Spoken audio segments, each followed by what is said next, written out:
দয়া করে কেউ কিছু আগে থেকে বাজে কমেন্ট করবে না, কারণ এটার মধ্যে অনেক ব্যাপার আছে।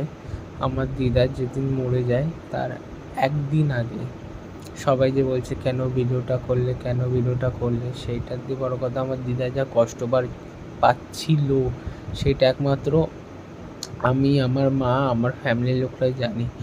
আর এটা হচ্ছে আমার মামা বাড়িতে আমার দিদা থাকতো।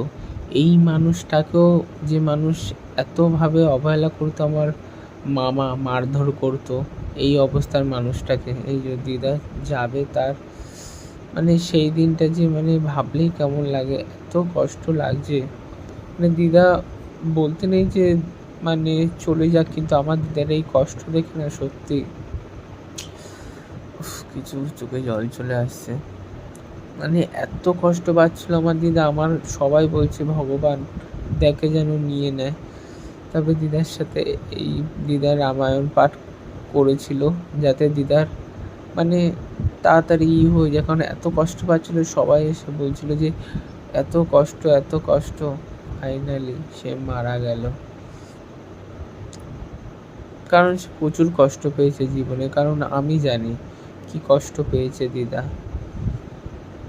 মানে বলতে গেলে তো কথা শেষই হবে না। এখন মনে হয় দিদা ভালো আছে, মানে মরে গিয়ে দিদা এখন শান্তিতে আছে।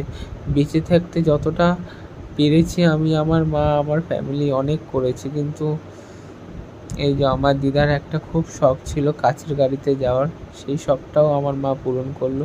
মানে যতটা পেরেছি আমরা পূরণ করেছি, যতটা। আমার দিদা যে কি কষ্ট পেয়েছে একমাত্র সেটা আমিই জানি আর আমার মা জানে, আর কেউ জানে না।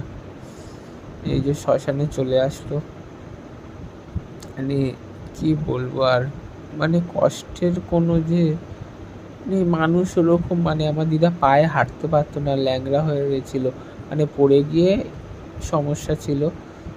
আর এই মানে কি বলবো আর, এই মানুষটাকেও মানুষ যে এত কষ্ট দিচ্ছিল। এই যে শেষ দেখা দিদা, তোমায় আর কোনো দিনও দেখতে পারবো না, কোনো দিনও না।